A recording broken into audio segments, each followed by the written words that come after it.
Bien, desde el siglo pasado aproximadamente, desde la antepenúltima década, empezó a darse lo que conocemos como el movimiento de la renovación apostólica.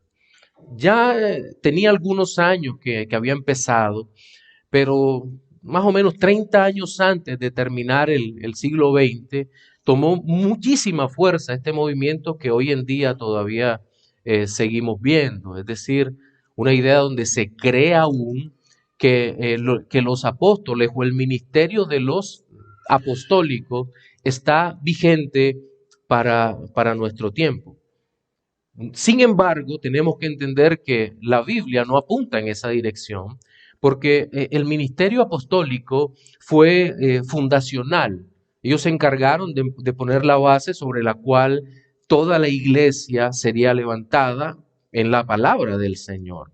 De tal manera que los apóstoles tenían unas características muy particulares que nosotros veremos. Ahora, el apóstol Pablo es un caso que solamente Dios pudo hacer posible, solamente Dios lo pudo realizar, porque el apóstol Pablo no hacía parte del cuerpo original de los creyentes que estuvieron con el Señor y pudieron ver sus obras, sino que fue llamado posteriormente siendo un perseguidor. Y tal vez por esa razón empezó a ser perseguido por personas que estaban dentro de las iglesias y especialmente en la iglesia de los Corintios, nosotros empezamos a ver que se empiezan a dar unos ataques muy puntuales en contra del ministerio apostólico del apóstol Pablo. Y es por eso que él se ve obligado a realizar una defensa. En nuestro estudio de la primera carta a los Corintios, vamos a ocuparnos hoy en el capítulo 9, de los versículos 1 hasta el versículo 12, y, y vamos a ver una parte de lo que es la defensa del apóstol Pablo al ministerio. Entonces, permítanme leer el texto que va a servir como base para nuestro sermón dominical de hoy. Primera a los Corintios y el capítulo 9, versículos 1 hasta el 12. Dice de la siguiente manera: no soy apóstol, no soy libre, no he visto a Jesús el Señor nuestro. ¿No sois vosotros mi obra en el Señor? Si para otros no soy apóstol, para vosotros ciertamente lo soy, porque el sello de mi apostolado sois vosotros en el Señor. Contra los que me acusan, esta es mi defensa. ¿Acaso no tenemos derecho de comer y beber? ¿No tenemos derecho de traer con nosotros una hermana por esposa, como también los otros apóstoles y los hermanos del Señor y Cefas? ¿O solo yo y Bernabé no tenemos derecho de no trabajar? ¿Quién fue jamás soldado a sus propias expensas? ¿Quién planta viña y no come de su fruto? ¿O quién apacienta el rebaño y no toma de la leche del rebaño? ¿Digo esto solo como hombre? ¿No dice esto también la ley? Porque en la ley de Moisés está escrito: no pondrás bozal al buey que trilla. ¿Tiene Dios cuidado de los bueyes o lo dice enteramente por nosotros? Pues por nosotros se escribió, porque con esperanza debe arar el que ara, y el que trilla con esperanza de recibir el fruto. Si nosotros sembramos entre vosotros lo espiritual, ¿es gran cosa si segáremos de vosotros lo material? Si otros participan de este derecho sobre vosotros, ¿cuánto más nosotros? Pero no hemos usado de este derecho, sino que lo soportamos todo por no poner ningún obstáculo al Evangelio de Cristo. Miren, en el texto que acabamos de leer, o el texto que acabamos de leer, tiene un enlace con el capítulo anterior que expusimos en otro momento, en donde alcanzamos a ver que hay una especie de pugna, de lucha entre los fuertes de conciencia y los débiles por razones del alimento. Y digamos que en esta sección va a seguir esa pugna entre débiles y fuertes, pero digamos que los débiles podían estar influenciados de alguna manera por un grupo de personas posiblemente judaizantes, es decir, personas que eran de extracción judía y que estaban atacando el ministerio de Pablo por algunas cosas que ellos decían que descalificaban a Pablo como apóstol. Y en ese orden de idea, en esta sección vamos a encontrar por lo menos 3 secciones. En la primera de ellas vamos a ver que Pablo presenta una defensa de su apostolado desde el llamamiento propiamente dicho, para luego enfocarse en presentar esa misma defensa, pero esta vez lo va a hacer desde lo racional y lo lógico, para terminar presentando una defensa o su defensa del apostolado desde la ley y el evangelio. Esos 3 aspectos son los que vamos a exponer en nuestro sermón dominical de hoy. Y vamos a empezar hablando con la defensa del ministerio apostólico de Pablo desde la perspectiva del llamado. En nuestra Biblia, generalmente en Reina Valera, empieza diciendo no soy apóstol, pero ya lo habíamos dicho, en otros manuscritos el no soy libre aparece de primero y me parece que sería el orden correcto. Sin embargo, hago la lectura de Reina Valera porque me parece más clara. Y no la hago desde por ejemplo, desde la Biblia de las Américas, que tiene el orden correcto o respeta el orden que aparece en el griego koiné del Antiguo Testamento. Pero cuando el apóstol dice, no soy libre, se está hablando, recuerden que en el capítulo 8, él ha hecho mención de su libertad que tiene como cristiano, y la libertad cristiana creo que es uno de los grandes dones que el Señor nos ha dado. Pero en este caso, la libertad va a estar relacionada con la libertad de hacer valer un derecho o no hacerlo valer. En este punto va a ser así. Pero entonces enfoquémonos en las otras 3 preguntas, porque este de no soy libre va a ser desarrollado más adelante, sobre todo en el versículo 12, si mal no recuerdo. Pero entonces empieza diciendo el apóstol, no soy apóstol. El ataque contra Pablo era tal vez sobre su apostolado, porque decía, miren, todos los otros apóstoles estuvieron con el Señor desde su propio llamado. Si nosotros nos ponemos a hacer memoria, todos fueron llamados de una manera directa por la persona de Jesús antes de su muerte y resurrección. Casos como el de Mateo, que estaba sentado en el banco de los cobradores de impuestos y le dice, sígueme, llamado irresistible. O el mismo Pedro que se encontraba pescando. Ven, sígueme y te haré pescador de hombres, o los haré pescadores de hombres a los que estaban juntamente con él. Pero Pablo no tuvo ese tipo de experiencia, llamémosle así. Pero Pablo tiene razón al decir, ¿no soy acaso apóstol? Porque era evidente su llamado apostólico. ¿Y por qué era evidente? Pues él mismo hace una pregunta que va unida a esta. ¿No he visto a Jesús el Señor nuestro? Toda la base sobre la cual descansaba su seguridad como apóstol era haber visto al Señor Jesucristo y haberlo visto resucitado, que no es cualquier cosa. No estamos hablando, y escuche bien, de que él tuvo un sueño donde vio al Señor resucitado, porque no fue así. Estamos hablando de que el apóstol Pablo tuvo realmente un encuentro con el Cristo de la gloria en el camino a Damasco. Y para los que no recuerdan aquel relato, se encuentra en Hechos capítulo 9. El apóstol Pablo va en función de perseguir a la iglesia del Señor. Dice que el mismo relato lo va a repetir en Hechos capítulo 22 y en Hechos capítulo 26. Y en el mismo relato dice que estaba lleno de odio por el pueblo del Señor. Eso era, dice, respiraba odio, porque no podía ver a los cristianos, no los soportaba.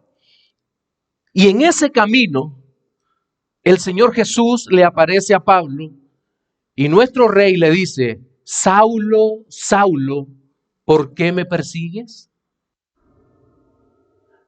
Dura cosa te es dar coces, patadas contra el aguijón. Cuando Pablo escucha esto, dice, Señor, ¿quién eres? Señor, ¿quién eres?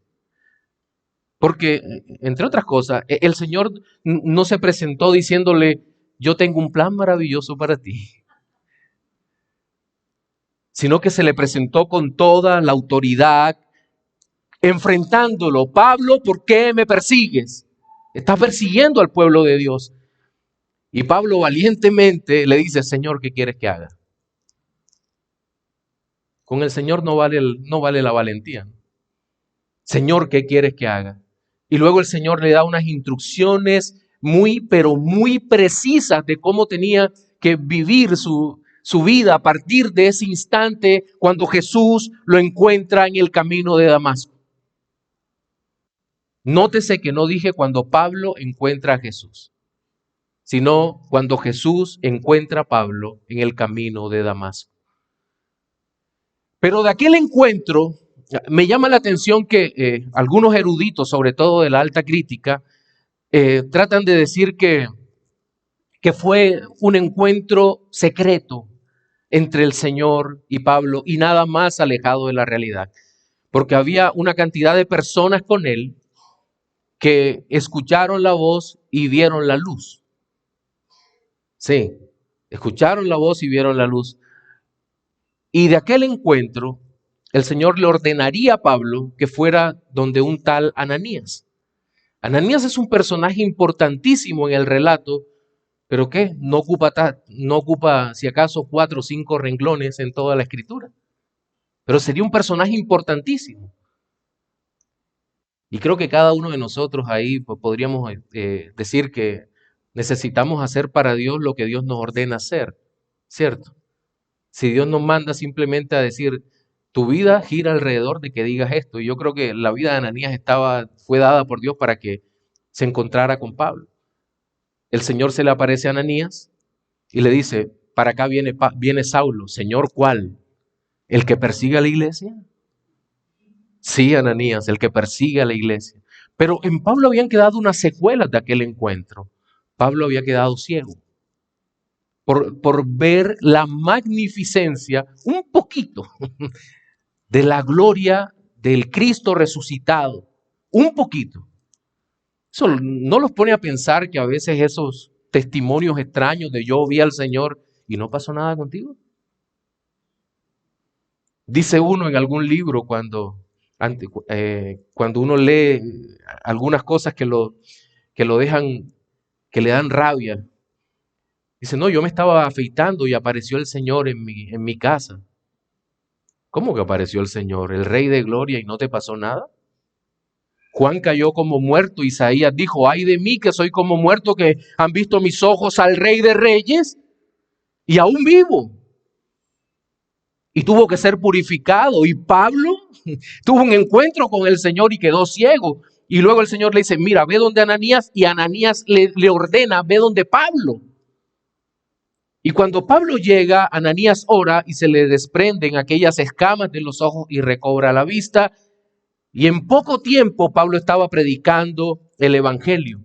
Pero no solo eso, sino que en la carta a los Gálatas encontramos un relato de Pablo donde llega a Jerusalén, posiblemente se encuentra, o seguramente se encuentra con Pedro, se encuentra con Jacobo, el medio hermano de nuestro Señor Jesucristo,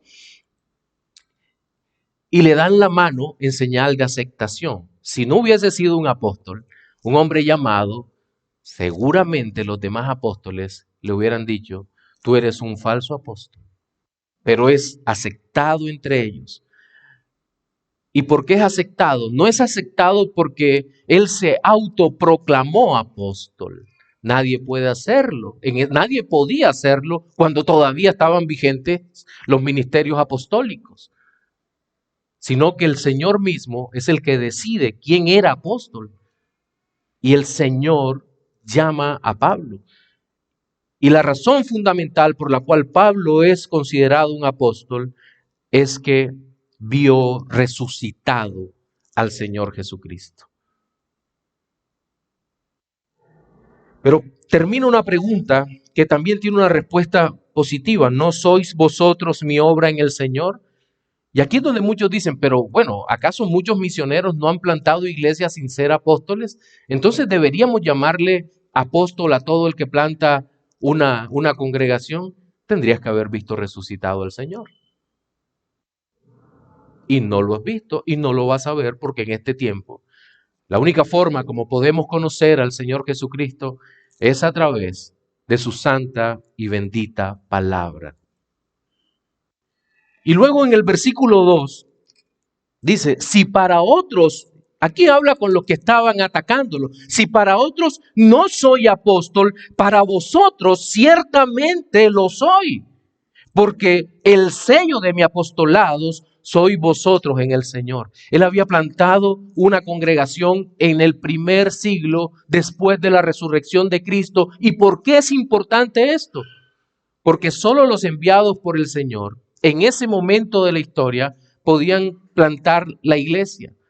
Pero seguramente mis amados estudiantes de seminario me dirán, pastor, un momento, usted mismo nos ha enseñado cuando nos enseñó la carta a los romanos y la carta a los colosenses, que esas iglesias no fueron plantadas por apóstoles. No, no sabemos quién estaba detrás de esa plantación. No sabemos quién plantó Roma, pero tuvo que ser alguien supervisado por los apóstoles. Igual Colosas. De hecho, de Colosas se habla de Epafrodito, pero Epafrodito era discípulo de los apóstoles. Alguna persona que supervisó la plantación desde allí, porque el fundamento, no solo el fundamento en la doctrina de la redención, sino el fundamento eclesiológico, la doctrina de la iglesia, tenía que ser puesto por un apóstol. Entonces, en esta primera parte, nosotros hemos visto que hay una defensa a partir del llamado. Y aquí podríamos hacer una primera aplicación. Y es que hay un principio. Es cierto que hoy en día no hay apóstoles. No, ninguno ha sido llamado a ser apóstol. Pero los demás ministerios, es decir, el ministerio pastoral y de maestro, es un ministerio que muchas veces necesita ser defendido. Y creo que la primera manera como debe defenderse el ministerio del pastor, el ministerio del maestro, es desde el llamado que hace el Señor. Porque al igual que los apóstoles, nadie puede autonombrarse pastor si el Señor no lo llama. Y esto es importante que lo tengamos en cuenta. Por eso muchas veces vemos casos desafortunados cuando el hijo de un pastor hereda el púlpito por el solo hecho de llevar la misma sangre. Pero eso la Biblia no habla de eso. Nosotros no vemos que algún hijo de Pedro o algún hijo de estos hombres hubiese heredado el apostolado. No, esto no se transmite por herencia, ni por notaría, ni por familia. Es Dios el que llama, el que constituye, y Él mismo constituyó a unos apóstoles, a otros profetas, a otros evangelistas y a otros pastores y maestros para la edificación de la iglesia, del cuerpo de Cristo. Bien. En segundo lugar, Pablo también hace una defensa de su ministerio y lo va a hacer desde lo lógico y lo racional, o desde lo racional y lo lógico. A partir del versículo 3 y hasta el versículo 7 encontramos nuestra segunda sección.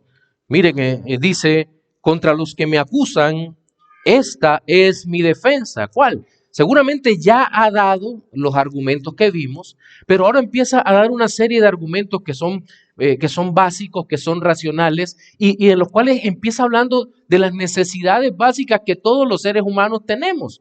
Porque seguramente la acusación que se hacía contra Pablo era que este hombre tal vez no estaba cobrando, no debería ser un verdadero apóstol porque no estaba usando el derecho de cobrarle a la congregación, entre comillas, cobrarle un salario, y quién sabe si lo habrían acusado de comelón, de bebedor, o de que tal vez alguna vez comió algo sacrificado a los ídolos. Váyase al capítulo anterior, capítulo 8.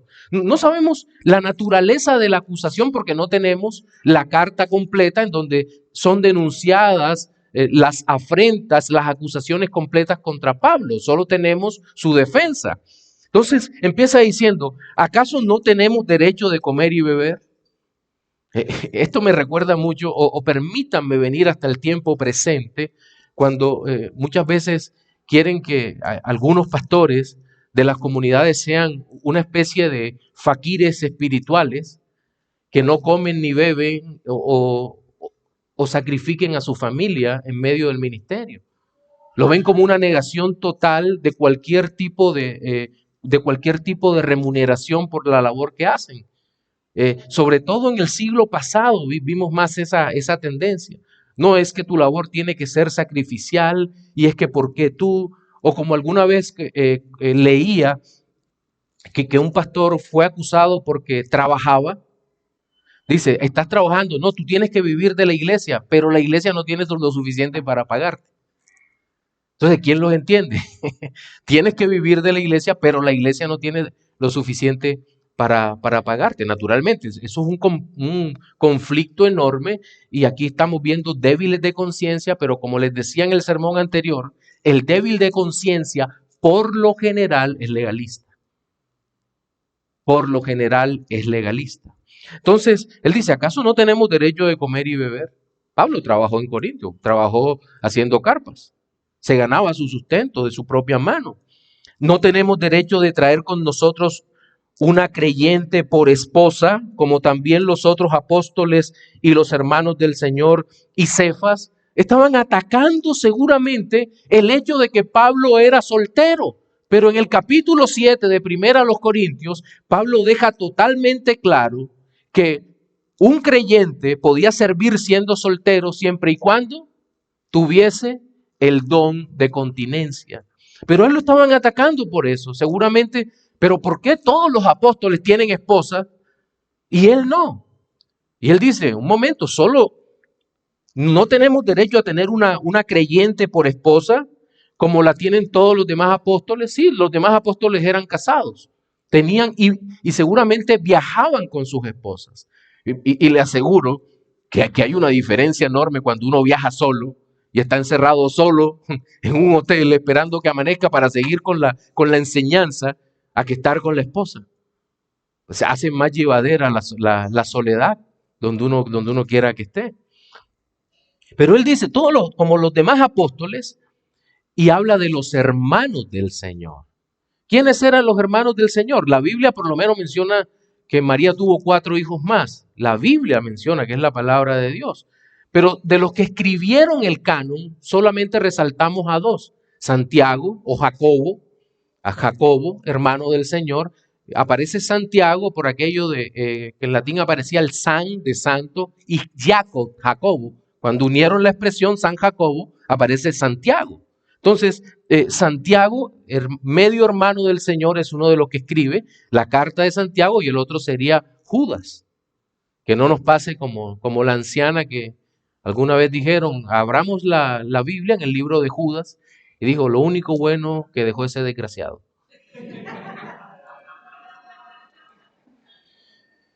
Bien, no, este no era Judas el traidor. Este no era Judas el traidor.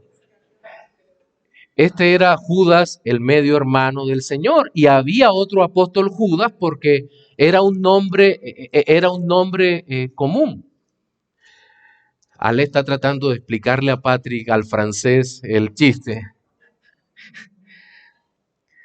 Bien, entonces aquí lo que vemos realmente es que los hermanos del Señor, recuerden, ellos solo creyeron, solo llegaron a creer después de la resurrección de Cristo, cuando se les apareció. En total fueron 500 personas aproximadamente que vieron al Señor Jesucristo resucitado. Vieron al Señor resucitado.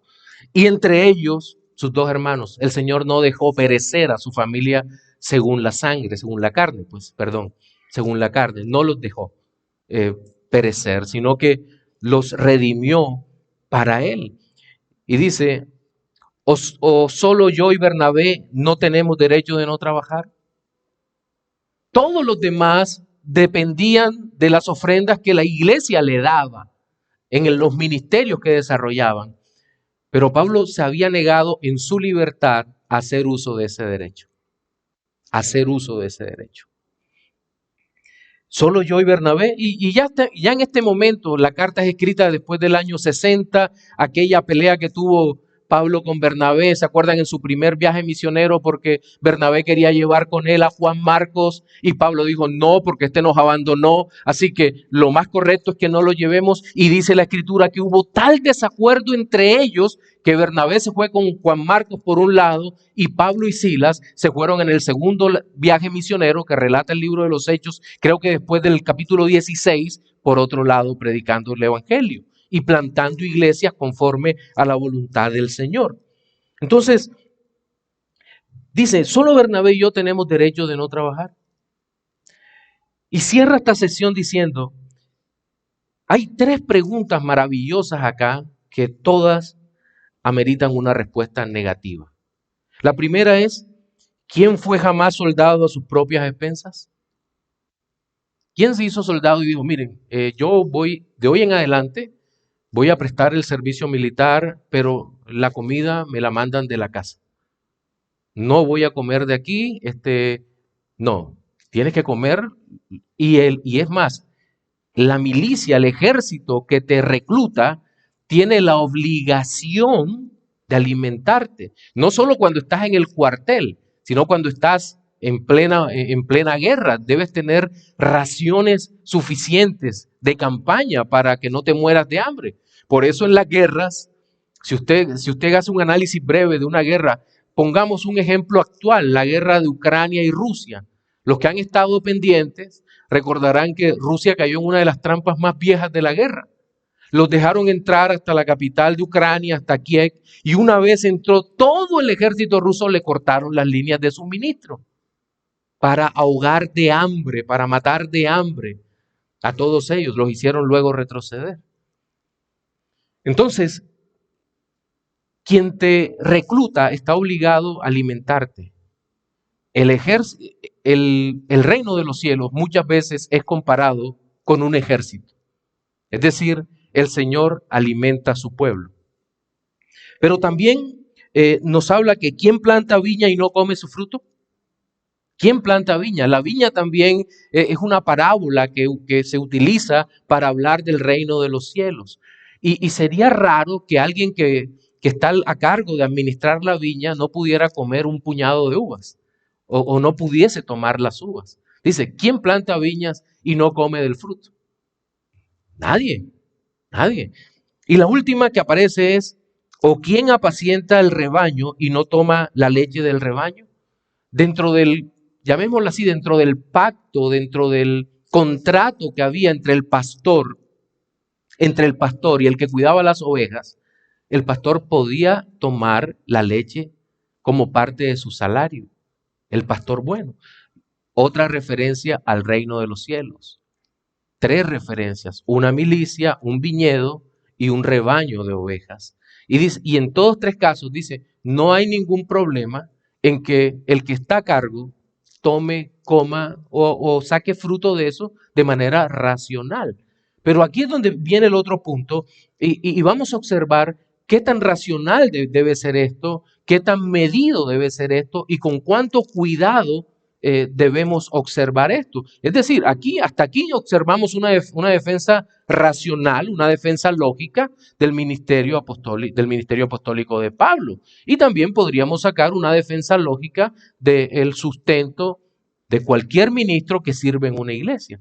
Pero quiero que tenga eso en mente y pasemos entonces a nuestra última sección, en donde Pablo va a realizar una defensa de su apostolado a partir de la ley y el evangelio. Recordemos la diferencia entre ley y evangelio. La ley nos salva, no somos salvos por guardar al pie de la letra cada uno de los mandamientos, sino que somos salvos por gracia mediante la fe en Jesucristo como Señor. No hay otra manera de ser salvo. Usted no es salvo ni yo por ser buenas personas. Somos salvos porque es la obra de Dios, la maravillosa gracia de Dios, como cantábamos hace un momento, que nos ha redimido para Él, para su gloria. Porque no hay nada que podamos hacer que sea algo válido delante del Señor. Es solo por gracia. Bien, entonces mire cómo empieza haciendo esta defensa de su ministerio a través de la ley y el evangelio. Dice, ¿digo esto solo como hombre? Es decir, ¿es el pensamiento humano que viene a mi mente? ¿No dice esto también la ley? ¿Cuál ley? Pues es una ley casuística. Es decir, que tenemos que asociarla con un caso, tenemos que interpretarla a la luz de quién es Dios, de cómo se ha revelado Dios y de ciertas circunstancias. Y es lo que hace Pablo aquí. Dice, porque en la ley de Moisés está escrito, no pondrás bozal al buey que trilla. ¿Tiene Dios cuidado de los bueyes o lo dice enteramente por nosotros?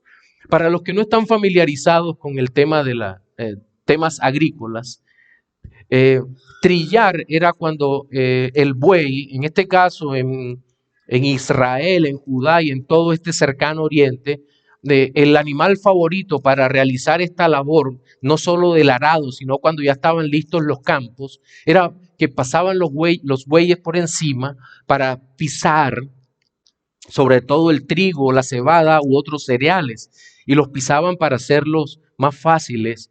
Y el Señor había dado una orden para motivar a los animales, que era, no pondrás bozal al buey cuando trilla. No le cerraban la boca para que pudiera comer. Y el buey se veía estimulado a seguir pisando y pisando porque iba comiendo, iba disfrutando de su labor. Y aquí viene una pregunta, dice Pablo, ¿acaso eso lo dice el Señor por los animales o lo dice enteramente por nosotros? Y escuchen esto es importante porque lo que está diciendo es, lo dice enteramente por nosotros. Es decir, porque con esperanza debe arar el que ara y el que trilla con esperanza de recibir fruto. Y aquí confronta fuertemente a los judaizantes que seguramente ya estaban sembrando en la congregación un mal pensamiento contra Pablo de que si recibía o no dinero de parte de la congregación. Dice, si nosotros sembramos entre vosotros lo espiritual, es gran cosa si segáremos de vosotros lo material. Ahora, con esto quiero detenerme aquí y hacer un paréntesis bastante extenso, porque hay varias cosas que debemos explicar aquí. Este pasaje ha sido mal usado durante mucho tiempo para decir que los pastores, hoy en día superapóstoles, tienen todo el derecho del mundo de exprimir al pueblo de Dios, quitándole hasta el último centavo que tienen en los bolsillos. Creo que todos lo hemos visto, lo hemos padecido o lo hemos sufrido de alguna manera. Y en lo que no lo han visto, sufrido o padecido, ha generado desconfianza. Sobre todo genera mucha desconfianza cuando una persona pobre, poco preparada, llega a los pies de Cristo, a los 6 meses es pastor, al año seguramente tiene una iglesia muy grande y de pronto tiene una mega mansión, una camioneta que más tiene cara de camión que de camioneta y se da todos los lujos del mundo, guardaespaldas y de todo. Entonces, ese pasaje no aprueba eso. Y entonces, ¿de qué está hablando el texto? El texto está hablando del sostenimiento del ministro. ¿Se da cuenta usted?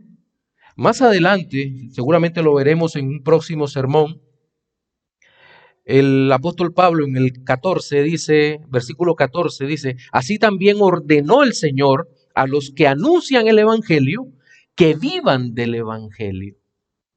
Es decir, lo que estamos hablando es que la iglesia, y lo dice nuestra Confesión de Fe Bautista de Londres en el capítulo 26, si mal no recuerdo, aunque no recuerde el párrafo, dice, toda iglesia debe procurar el sostenimiento de sus pastores en la medida de las posibilidades de la iglesia. En la medida de las posibilidades de la iglesia. ¿Verdad? Latinoamérica estamos en un contexto un poco distinto. No somos norteamericanos, no somos anglosajones que se preocupan, fueron fundados por puritanos, sus bases, incluso sus bases legales, constitucionales, son evangélicas y por lo tanto siempre cuidaron de los pastores. Pero a nosotros hoy en día nos toca trabajar a muchos para poder mantener a nuestras familias, a muchos. Bendito sea el Señor por aquellos que pueden sostenerse totalmente desde la iglesia. Pero aquí habla del sostenimiento, no del enriquecimiento. Son dos cuestiones totalmente distintas. No puede pretender un ministro del Señor hacerse rico a costa de sus hermanos, por favor. No, ¿Por qué razón yo tengo que vivir en un estado de opulencia? Muchas veces son iglesias pobres que no tienen ni siquiera para comer los hermanos y se les exige que se le dé esta vida y la otra. Eso no puede ser. Eso no es sostenimiento del pastor. Eso es un acto de maldad pura de aquella persona que afirma que puede quitar ese dinero a la iglesia. No. Un momento, seamos conscientes. Ahora, un verdadero creyente de por sí es generoso. Un verdadero creyente es generoso. Y dice, bueno, sí, hay que pagar arriendo. Los pastores pues ganan algún dinero o ganan el salario. Eso es verdad. Se necesita incentivar las misiones, apoyar las misiones. Eso es verdad. Y el creyente eh, ya entrega por generosidad sabiendo que no va a esperar nada a cambio de parte de Dios. Ya Dios le dio. De lo recibido de Dios le damos. Ya Dios le dio. Entonces, la gracia es que Dios nos da primero. No, el que quiere hacer negocio con Dios de esa manera, doy para que Dios me regrese, es un legalista. Es un legalista porque cree que le está dando a Dios. Nosotros no le estamos dando a Dios, le estamos devolviendo de lo que Él nos dio un poco cuando ofrendamos para Él. Y aquí, volviendo al texto, el apóstol dice, si nosotros sembramos entre vosotros lo espiritual, dice, es gran cosa si segáremos de vosotros lo material. Si otros participan de este derecho sobre vosotros, ¿cuánto más nosotros? Miren, seguramente había unos maestros que ya se estaban beneficiando del sostenimiento de la iglesia. Pablo no dice quiénes eran, pero la iglesia a los corintios estaba siendo lo suficientemente generosa con ellos. Y dice Pablo, bueno, yo soy el plantador y ¿por qué razón no recibo? Pero hay una razón por la cual Pablo no lo recibe y lo relaciona todo con el Evangelio. Hasta aquí ha hablado de la ley. Siembra, cosecha, todo esto son aspectos de la ley. Pero dice, pero no hemos usado de este derecho, sino que lo soportamos todo por no poner ningún obstáculo al Evangelio de Cristo. El apóstol Pablo tenía todo el derecho de recibir de parte de la iglesia la ofrenda que la iglesia le asignara. Tenía todo el derecho.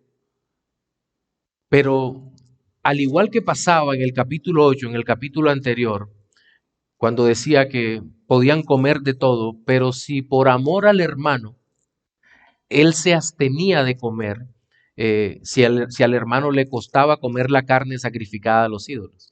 Dice, entonces no comeré carne jamás en esos contextos. Aquí lo que está diciendo es algo parecido.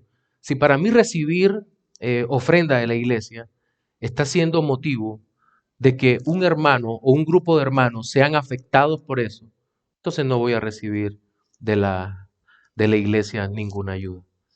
¿Cuánta capacidad de sacrificio en Cristo? Esto es gracia. ¿Usted cree que Pablo en algún momento de su duro trabajo haciendo carpas no necesitaba dinero? ¿O acaso no es el mismo Pablo que en Filipenses capítulo 4, cuando recibe aquella ofrenda de los macedonios, se alegra tanto y dice, doy gracias a Dios de que hayan vuelto a tener cuidado de mí. Doy gracias a Dios por la ofrenda. El Señor la recibe como olor fragante. ¿Y saben algo? Que me llama la atención unas palabras que utiliza Pablo ahí. Dice, sé vivir humildemente y sé vivir en abundancia. Todo lo puedo en Cristo que me fortalece. Todo. Y lo que está diciendo es, cualquiera que sea mi condición, yo me alegro en el Señor. Y en este momento, el apóstol Pablo, por amor a quienes no los amaban, tal vez, mire esto, por amor a quienes no lo amaban, este hombre sacrifica lo que él tiene derecho a recibir. Por amor, para que no tenga obstáculo en el Evangelio de Cristo. Quiero hacer una aplicación final en esta parte. La mayoría de ustedes y yo venimos de contextos bastante complejos dentro de las iglesias cristianas evangélicas. Seguramente a muchos de nosotros nos tocó ver pastores ambiciosos. Seguramente nos tocó ver estos que se enriquecían rápidamente. Algún amigo me decía, Alex, en mi trabajo me preguntaron, dijeron, ¿por qué no tienes auto? Tú eres el único pastor que no tiene camioneta. Y él dijo, pero ¿por qué habría de tenerla si la iglesia me sostiene, la iglesia me ayuda en mi sostenimiento? Miren, pero ese es el contexto en donde nosotros estamos. Contexto de defraudo, de defraudar, de robar. Pastores que tienen las manos muchas veces metidas en las finanzas de la iglesia, lo cual no es correcto. Situaciones difíciles. Y cuando llegamos a este maravilloso conocimiento de la fe bíblica, histórica, de la fe reformada, cuando las iglesias empezaron, ¿qué tuvimos, y hablo en plural, que hacer muchos de nosotros? Decir un buen tiempo a la iglesia, no nos den nada. No nos den nada. Claro que se generaron problemas y todavía recuerdo la exhortación de Mireya. ¿Pero por qué? No, cálmate, ya habrá tiempo. Ya habrá tiempo, porque queríamos enseñar, porque el trato con el débil en la fe, no es inmediatamente salirlo a chocar, sino que muchas veces hay que mostrarlo.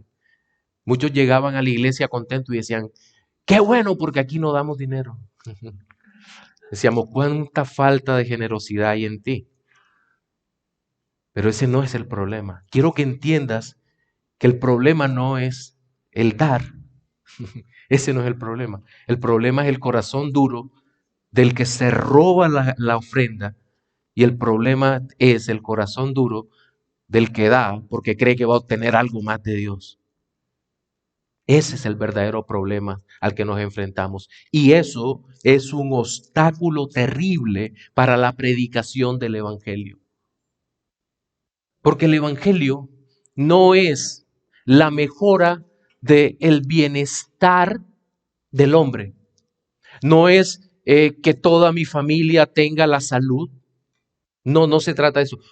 ¿Quién no quisiera que su familia tuviera salud? ¿Quién no quiere eso? Nosotros no quisiéramos que nuestra familia muera jamás. ¿Quién quiere que se le muera un familiar? Levante la mano el que quiera que se le muera un familiar. Nadie es tan tonto. Un familiar que ama, no lo va a hacer. No, eso no es por ahí. Pero eso no es el Evangelio. No se necesita ser creyente para querer esas cosas o para querer cosas mejores.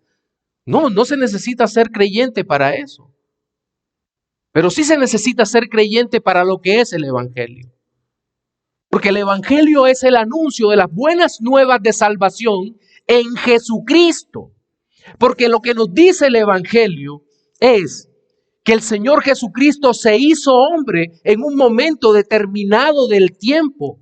Cumplido el tiempo, el cumplimiento de los tiempos, Jesús vino al mundo, nacido de mujer y nacido bajo la ley. Jesús vino al mundo y cumplió toda la ley que ninguno de nosotros podía cumplir jamás, y que Dios demanda el cumplimiento de esa ley en nosotros. ¿Y qué le podemos decir a Dios? Señor, dame otra oportunidad, que esto no es de segundas oportunidades, porque aunque tuviésemos una eternidad de oportunidades, no podemos cumplir la ley, porque la ley es espiritual y perfecta y nosotros somos carnales y vendidos al pecado. Por esa razón Cristo cumplió la ley, para que los que creyéramos en Él se nos apuntara como si hubiésemos cumplido la ley. Y no solo Cristo cumplió la ley, sino que Cristo murió como si no hubiera cumplido la ley. Es decir, vivió la vida que no podíamos vivir y murió de la forma que nosotros merecíamos morir. Y no solo estar allí colgados las horas que duró el Señor y la tortura que soportó, sino que nuestra tortura era para siempre. eternamente. Eternamente no es la suma de millones de años. Eternamente es eternamente, que no tiene fin. Ese era el sufrimiento que nosotros merecíamos. No obstante, el Señor Jesucristo, el eterno Hijo de Dios, murió en la cruz, pero no quedó en la cruz, fue sepultado.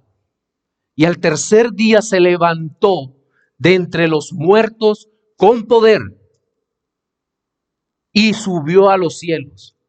Y nuestra esperanza, mis hermanos y mis amigos, es que un día estaremos con Él para siempre por la obra del Evangelio de Cristo. Y ese debe ser predicado, ese Evangelio, sin tener obstáculos. Dos reflexiones finales para terminar. Para los no creyentes, amigos, el Evangelio, el verdadero Evangelio, no es un mensaje que tranquiliza el alma. Muchas veces el verdadero Evangelio te va a remover el alma hasta lo más profundo. Y habiéndote removido, te va a mostrar cuán pecador eres. Pero no quedes con la visión del pecado simplemente. Corre a los pies de Cristo, corre hoy y pídele que te perdone, que te abrace y que te haga parte del pueblo de Dios. Para los creyentes, mis amados hermanos, yo creo que nosotros hemos recibido el Evangelio y hemos creído porque Dios es bueno. Dios nos ha dado una vida nueva, una vida maravillosa en Cristo Jesús. Y creo que en esta vida que el Señor nos ha dado, hay un llamado también a honrar a los hijos de Dios, a los siervos de Dios. No me refiero al dinero, sino a una honra visible de alguna manera, a tenerlo en alta estima y a entender que Dios los ha puesto allí para pastorear a una congregación que Dios ama. Amén.